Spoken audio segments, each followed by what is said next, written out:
कौन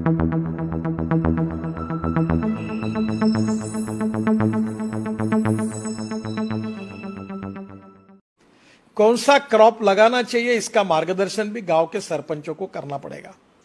इस बार हमारे देश में 280 लाख टन चावल गोडाउन में पड़ा है 3 साल से, और चावल अब ज्यादा रहेगा तो सड़ सकता है। क्या आज हमारे देश में चावल इतना ज्यादा है कि पूरे वर्ल्ड को हम चावल दे सकते हैं? वी आर चावल सरप्लस। चीनी, शक्कर, इतनी हालत खराब है कि वर्ल्ड में इंटरनेशनल मार्केट में चीनी का भाव 22 रुपए किलो है, हमारे देश में 34 रुपए किलो है, और हम 10 रुपए किलो सब्सिडी देकर पिछले साल में हमने 60 लाख टन चीनी एक्सपोर्ट की और 6000 करोड़ की सब्सिडी दी।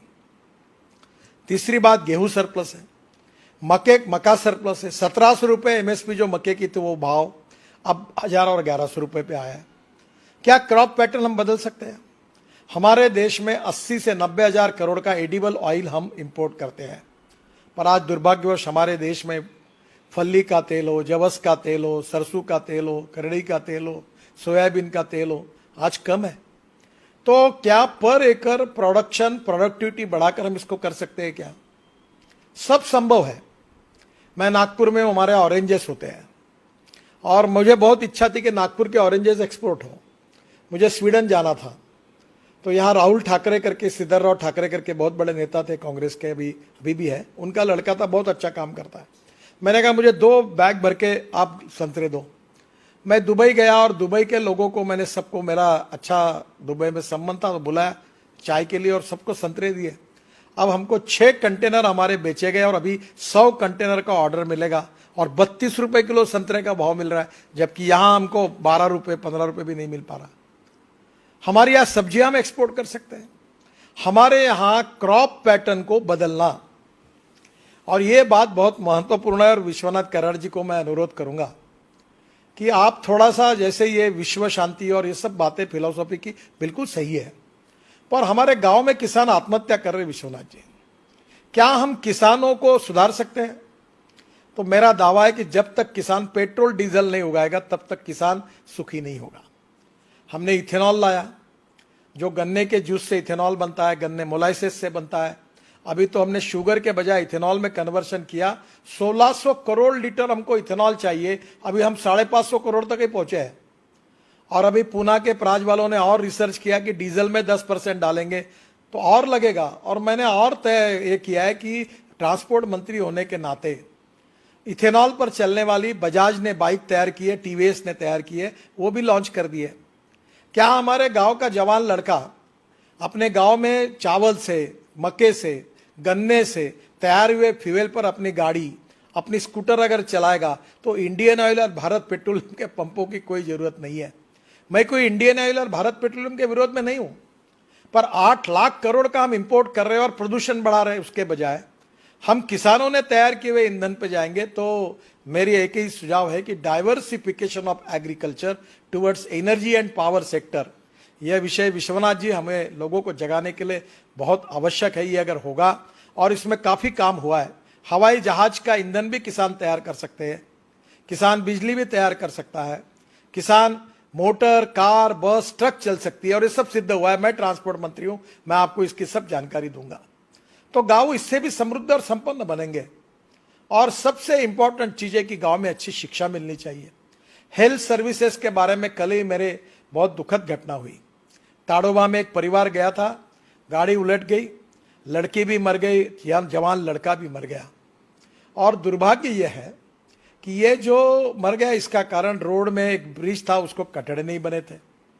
अब प्रश्न ऐसा है कि हमारे गांव में हमारी लोगों की सुरक्षा करना, गांवों में हमें लोगों को आर्थिक दृष्टि से रोजगार देना, किसानों की खेती को इकोनॉमिक वायबल करना, इसके लिए ऑर्गेनिक फार्मिंग का भी प्रयोग हुआ है।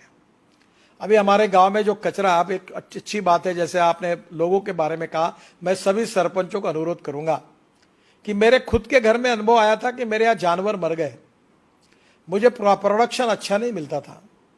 तो ये जो गायकवाड़ है, बीबीजी वाले पूना में, ये एक बार आए और उन्होंने मुझे कहा कि आप पानी टेस्ट करो। तो उनके साइंटिस्ट आए और मेरे कुएं का पानी टेस्ट किया तो ध्यान में आया कि उसमें बहुत हार्ड वाटर है। फिर मैंने सॉफ्टनर लगाया और जमीन को भी सॉइल हेल्थ कार्ड और पानी का टेस्टिंग हर किसान ने करना चाहिए। इसमें हम लोग सरपंच ने जिम्मेदारी लेनी चाहिए कि मेरे गांव में एक भी किसान ऐसा नहीं रहेगा जिसका सॉइल हेल्थ कार्ड होगा और पानी टेस्टिंग होगा। अगर ये दो बातें की तो हमारा उत्पादन बढ़ जाएगा। और इसलिए ये दो बातें करने के बाद आपके जमीन में एनपीपी में नाइट्रोजन, फास्फोरस, पोटेश में क्या कम ज्यादा है वो खाद डालिए। जो आता वो खाद केमिकल फर्टिलाइजर डालता है। अभी ये प्रयोग हुआ कि जिनके खेत में ऑर्गेनिक कार्बन 0.80 के ऊपर है उनको 100 टन गन्ना हुआ, और जिनके खेत में ऑर्गेनिक कार्बन जो है ये 0.20, 0.25 या 30 से 40 टन, 25 टन गन्ना हुआ। ऑर्गेनिक कार्बन इंपॉर्टेंट है, और ऑर्गेनिक कार्बन जो आता है वो बायो फर्टिलाइजर से आता है, सेंद्रीय खतों से आता है। हम जैसे गांव का पानी गांव में, घर का पानी घर में, खेत का पानी खेत में कह रहे, वैसे गांव का जितना कचरा है, चाहे वो गन्ने का पाचट हो, चाहे वो ज्वारी का हो, चाहे गेहूं का हो, वो गांव में ही हम अपने खेत में ही कंपोस्ट खत तैयार करें और उसको हम ऑर्गेनिक। इससे अभी मैं बालों से एमिनो एसिड बनाता हूं, और एमिनो एसिड प्लांट बूस्टर है, तो वो तिरुपति से बाल लाके मैं बनाता हूं, मैं बहुत प्रयोग करता हूं। तो कभी कभी एक बार आगे बार राहुल जी, ऑर्गेनिक फार्मिंग और successful agriculture creating more employment potential in the rural area, particularly गांव में क्या हो सकता है इसका अध्ययन करिए। अभी जैसा मैं खादी ग्रामोद्योग का मंत्री हूं, हनी, अभी मनोज जी वहां है, हाई एटीट्यूड के हनी की कीमत 6,000 रुपए किलो है, और खादी ग्रामोद्योग से हम हनी के लिए पेटियां दे रहे हैं, और जहां हनी इकट्ठा होता है वो क्रॉप का प्रोडक्शन 25% बढ़ता है। अब कितना हनी हम इकट्ठा कर सकते हैं? इसलिए गांव में सोलर चरखा, अब ये वर्धा में हुआ है कि सोलर चरखे पर सूत निकालकर उससे साड़ी और कपड़े इतने सुंदर बने, पूरी तरह से उससे रोजगार मिल सकता है। इसी केवल गांव में रोजगार, ये विलेज इंडस्ट्री का टर्नओवर जिसका मैं मंत्री हूं 80,000 करोड़ है, और इस साल अमेज़न ने 70,000 करोड़ का एमएसएमई और विलेज इंडस्ट्री के आइटम्स को एक्सपोर्ट किया है। क्या हमारे गांव में तैयार किए हुए आइटम्स एक्सपोर्ट कर सकते हैं? ये छोटे छोटे लकड़ी के खेल बनते हैं, वो खिलौने बनते हैं। मैं अभी इसके लिए स्पेशल शोरूम शहरों में बना रहा हूं जो गांव के छोटे छोटे कारागिर तैयार करते हैं। कहीं गांव में सीरीकल्चर सिल्क तैयार होता है, कहीं गांव में लकड़ी 12 बलूतेदार जो है, लोहार, सुतार, चमार। अभी मैंने पैठनी जो बनती है उसकी जूते चप्पल वो पैठनी को यूज करके बने हुए लॉन्च किए। अभी डेनिम करके एक जीन का कपड़ा खादी ग्रामोद्योग तैयार करता है जो अमेरिका में ल्यूएसिस कंपनी पूरा लेती है। तो ये जो गांव में विलेज इंडस्ट्री हो, aspirant district 115, rural, tribal and agriculture field में आर्थिक स्वाधीनता, आर्थिक स्वातंत्र, आर्थिक स्वावलंबी जब बनाने के लिए ये गांव के सरपंच क्या कर सकते हैं? To save money is to earn money. There are lot of technology which are available, raw material is available. गांव की स्ट्रेंथ क्या है, वीकनेस है, कौन सा रॉ मटेरियल अवेलेबल है, उसके आधार पर किसानों की इकोनॉमिक्स को हम कैसे बदले और गांव को समृद्ध संपन्न कैसे बनाए, उनकी परचेसिंग पावर कैसे बढ़ाए, उसके बिना आत्मनिर्भर भारत नहीं बन सकता। और सरपंच ये लीडर है, ही इज ए कैटलिस्ट।